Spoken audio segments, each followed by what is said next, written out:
Olá! Olá! Bem-vindos, bem-vindas, bem-vindes ao Sagrado das Coisas. Eu sou Juliana Schalk. Eu sou Henrique Guimarães, estamos aqui de volta e hoje a gente vai falar de um assunto que pra gente é muito gostoso falar sobre isso, que a gente gosta muito. E para iniciar esse episódio eu vou começar com uma perguntinha. É possível cuidar do outro sem cuidar de si?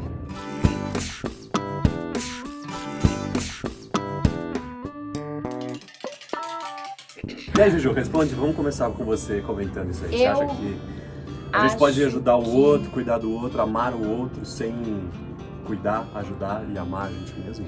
Eu acho que não. Pra ficar melhor esse cuidado, eu acho que a gente tem que cuidar da gente. Eu diria até ficar mais saudável, assim, né? Porque a gente vê tanta gente, né, que se doa para o outro, é até bonito, assim, é um altruísmo, lindo, né? É bonito ver, assim, né, pessoas próximas da família, amigos, que se dedicam tanto aos outros, assim, tanto aos outros como aos outros no sentido da sociedade, ou aos outros no sentido dos seus filhos, aos outros trabalho, da sua família, dos seus pais. E aí a gente vai vendo, acompanhando alguns processos de pessoas que são mais próximas, assim, num certo minguar, né, Ju? A pessoa vai quase perdendo a sua energia, como se tivesse, assim, uma coisa escoando, sem que ela percebesse que a energia vital dela tá um pouco indo, assim. Porque ela tá cuidando demais dos outros, do outro, das outras pessoas e tá deixando o cuidado de si um pouquinho de lado. A gente sente assim um pouco, né? A gente gosta de falar sobre isso porque realmente pra gente faz muito sentido. A Clarice Piccola, eu já falei sobre ela em outro episódio, ela é a autora do livro Mulheres que Correm com os Lobos. Ela fala sobre esse minguar que o Henrique tá falando. E ela fala sobre esse minguar no sentido de que a mulher, ela precisa ter a chama dela, do sagrado dela, do poder dela aceso, que é a conexão dela. É o lugar onde ela se reconhece e se potencializa, é o poder dela. A gente vem de uma sociedade machista onde ficou no nosso imaginário esse lugar onde a mulher que se cuida é uma mulher que não tem mais nada para fazer. Porque se ela tivesse coisa para fazer, ela não tinha tempo para se cuidar. Então, se ela tá cuidando da casa, se ela tá cuidando dos filhos, se ela tá cuidando, enfim, das mil coisas que ela precisa dar conta, ela não vai ter tempo de fazer uma ginástica, de cuidar dela mesma. De passar um batom. Afinal de contas, isso é para alguém que não tenha não tem o que fazer. Nada para fazer. E não é isso, entende? Porque se você tá cuidando dessas mil coisas e você não cuidar de você mesma, não veja que o que eu tô falando não é assim, passar argila no rosto, não é só, pode ser também, mas é bom isso também. É uma delícia, assim, mas não é só isso. O autocuidado e o cuidado de si são técnicas e práticas onde você vai cuidar de você mesmo em diversos níveis. Pode ser um ritual que você faça, pode ser uma vela que você acenda. A Clarice fala de uma imagem linda que eu amo e fico até emocionada quando eu falo dela, que lembra da vovó quando ela saía para tomar um ar na varanda? Ela ficava ali 5 minutos parada, quieta, só sentindo a brisa tocar o rosto. É esse lugar, o autocuidado. É um lugar de conexão, onde você vai silenciar. É 5 minutos que você precisa, é 5 minutos. Mas você vai fazer a sua conexão. Esse é um autocuidado, um lugar de percepção de você com a sua essência, com a sua potencialidade, com o seu poder mesmo. E isso a gente não pode perder. Henrique, fale então um pouco sobre o autocuidado, a diferença do autocuidado e o cuidado de si, por favor. Vamos lá, pessoal. É que esse termo cuidado de si, talvez ele seja um pouquinho mais antigo do que o termo que se tem utilizado hoje, né, que é o autocuidado, que é muito bacana também. E que tem, muitas vezes, essa conotação que a Ju está trazendo, né, o autocuidado. Então, assim, eu vou cuidar da minha beleza, dos cuidados de beleza, no caso, hoje eu coloquei batom vermelho, coloquei um top vermelho, falei, Que é muito importante no sentido de autoestima mesmo, de você cultivar a sua autoestima. Vou fazer, né, manter a minha barbinha feita, vou cortar meu cabelo, vou fazer uma ginástica para me manter saudável, para manter meu corpo disponível, vou fazer esses tratamentos de pele todo que a gente está fazendo. Isso tem a ver com esse lugar do autocuidado, que se tem usado esse termo hoje, né? Mas eu acho que dá para estender esse autocuidado até assim, no dinheiro que você prefere gastar com uma comida melhor. A gente gosta muito de optar, né, quando é possível, pela comida orgânica. Então, quando a gente vai no mercado, numa feira que tem o alimento orgânico, ainda é um pouco mais caro isso no Brasil, né? Apesar do Brasil ter muitos produtores orgânicos, né, de famílias, assim, produções familiares, a gente ainda paga um pouco mais. Mas é uma opção, porque a gente está cuidando da gente, sabendo que a gente vai ingerir menos química que pode vir a ser cancerígena, etc. Então, assim, quando a gente opta por um cuidado da gente mesmo, hoje em dia isso está muito associado a esse termo, né, autocuidado. Mas, filosoficamente falando, o termo cuidado de si, ele remonta à antiga Grécia, né? Então, eu fiz esse estudo para escrever a tese do meu doutorado, que se chama Práticas Xamânicas de Si. Aí eu foco no desenvolvimento de práticas xamânicas, mas no sentido dessas práticas de cuidado de si, né? Então, eu me deparei com o estudo que o Michel Foucault, um francês que eu gosto muito, um filósofo da década de 60, 70, e ele vai falar sobre esse lugar aí, né, das práticas de cuidado de si que os gregos tinham, lá da antiga Grécia, né, de 400, 500 anos antes de Cristo. E que, para a gente não se alongar demais, o que era muito importante naquela época e que o Foucault recupera, que é a ideia de que a gente, para governar os outros, né, no sentido dos candidatos ali a serem dirigentes políticos, né, ele só poderia e só conquistaria a confiança dos outros se ele tivesse um trabalho reconhecido de cuidado sobre si, de práticas sobre si, ou seja, é um lugar constante de autoobservação, no sentido de você estar ali se amadurecendo, se lapidando, né? E é um lugar para além da moral, porque não é para você só corresponder àquelas expectativas morais, e sim de você ter um autoaprimoramento no sentido das suas verdades, da sua concepção sobre a vida, do seu entendimento sobre como funciona a relação de você com o meio. Então, para os gregos, esse lugar era muito importante, né? De a gente... para os gregos, eu digo assim, para aqueles que estavam ali se preparando, se dedicando a uma carreira mais política, porque ia cuidar dos outros, mas também para os filósofos, que iam ministrar aulas, ministrar a prática de desenvolver o conhecimento com os seus discípulos, estudantes, naquela época. Então, existia uma série de práticas, né, muito concretas, desde troca de cartas entre pai e filho, professor e estudante, amantes, pessoas que eram amigas e se admiravam, né? Troca de cartas no sentido de ir compartilhando esse autodesenvolvimento, né? De como a pessoa se percebia naquele momento, como ela também poderia dar um feedback de como estava percebendo os seus colegas ali. E isso era uma das práticas. Tinha também a prática da hiponemata, que era uma caderneta, não sei se eu falei certo, hiponemata, eu acho que é isso, hiponemata. É um nomezinho grego para um diário, para uma caderneta que você ia anotando as suas questões ali. Porque você estava em constante exercício de autoobservação, porque você estava em constante cuidado de si para estar disponível a cuidar do outro. Então o Foucault recupera isso, né, na filosofia, na nova filosofia francesa, né, depois da década de 60 e 70. E aí eu trabalho um pouco nessa chave e escrevo sobre as práticas xamânicas de si, que eu desenvolvi no meu doutorado. Chique, né? Mas que qualquer momento a gente vai falar mais sobre isso, né?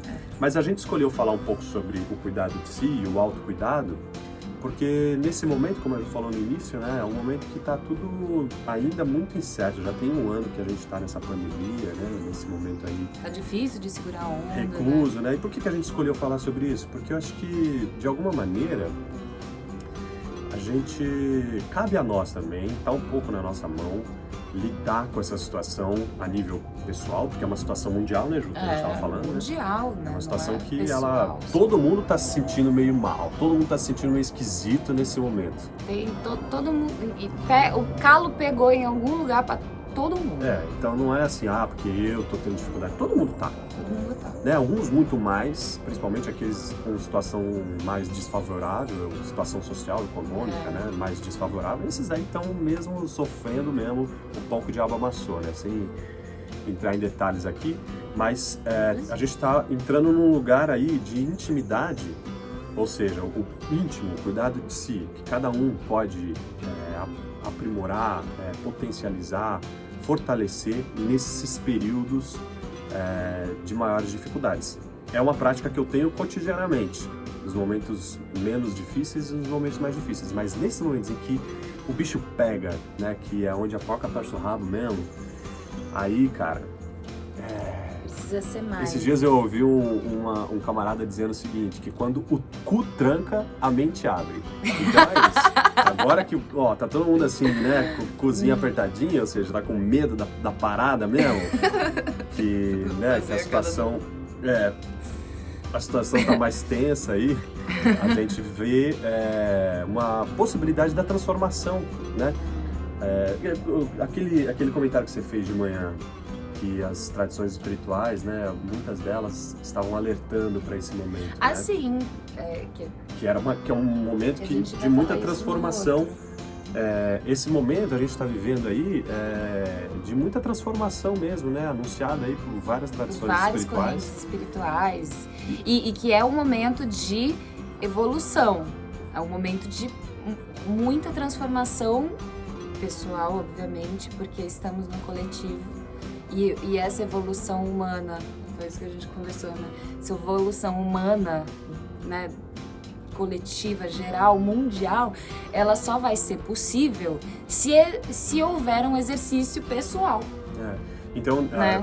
Dentro daquilo que cabe a gente transformar individualmente, porque muitas decisões, obviamente, para a gente não parecer aqui desvinculado dos macros, né, poderes, né, da macro, né, dimensão aí das decisões, principalmente políticas, né, que muita coisa está na mão dessa galera, mas naquilo que a gente pode melhorar na gente mesmo, naquilo que a gente pode melhorar no nosso cotidiano, né, como eu estava dizendo, nos momentos mais difíceis, nos momentos também mais tranquilos, o que nos faz bem?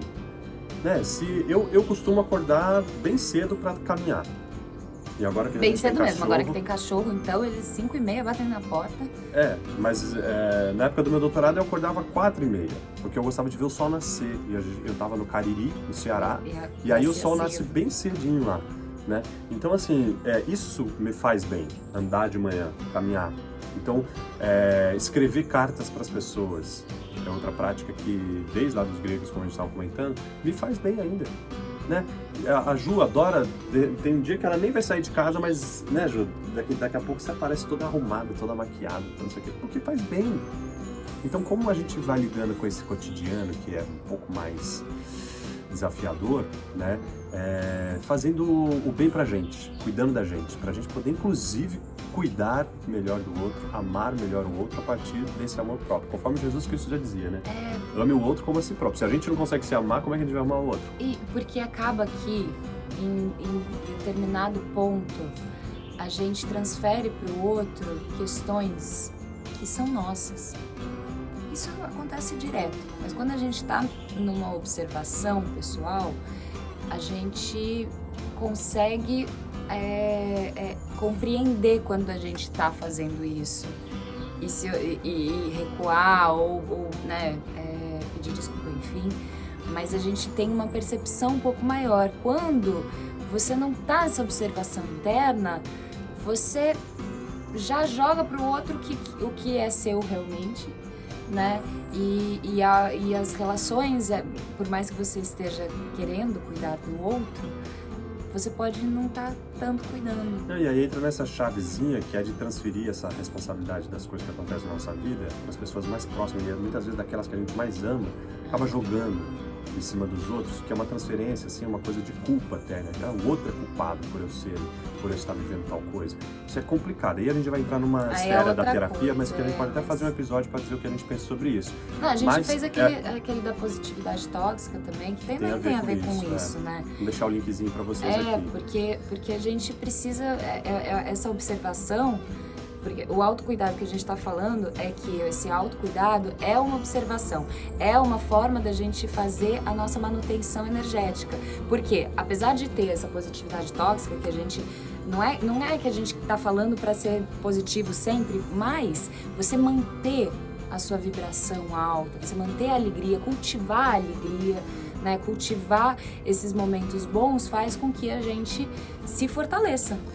E quando, só para terminar o que eu estava dizendo ali, sobre essa coisa da culpa, quando a gente transfere para o outro a culpa, a gente entra também num lugar que, no campo da filosofia, o Nietzsche diria que é a coisa do ressentimento. E que a gente não pode ficar transferindo esse lugar, porque a gente vai estar na culpa e no ressentimento. A gente não vai estar na nossa expressão, da nossa luz, da pulsão de vida, né? A gente vai estar sempre no ressentimento. Então, tomar pra gente a responsabilidade também daquilo que é o nosso cotidiano, na esfera dos relacionamentos principalmente, né? Óbvio que existem as coisas macro, a gente não tá deixando isso de lado, mas entendo o que a gente está querendo dizer, assim, que tem coisas que tá na nossa mão e a gente pode transformar isso, muita coisa está na nossa mão, e isso é o princípio dos estudos de magia, dos estudos herméticos, dos estudos de ocultismo, né? E também do autocuidado, do cuidado de si, porque a gente transformando a gente pode até transformar o outro, mas começa com a gente, começa com a transformação pessoal, né? Para sair desse lugar do ressentimento, né? Da má consciência que o Nietzsche fala, má consciência e ressentimento, que tem a ver com a culpa judaico-cristã. Então sair um pouco disso e ir para o lugar da nossa expressividade. Porque se a gente está nesse lugar de um cuidado, a gente automaticamente está se conhecendo mais, está né, buscando saber quem nós somos, porque esse talvez seja o maior desafio da nossa vida. Quem somos nós? De onde viemos, para onde vamos? Dentro disso, está rolando muito uma reflexão sobre essa individualização, assim, né, que acaba, que é esse autocuidado e essa manutenção energética que é pessoal, acabam puxando, que é uma individualização, né? Como se você, então, a partir desse autocuidado, fosse transformar o mundo.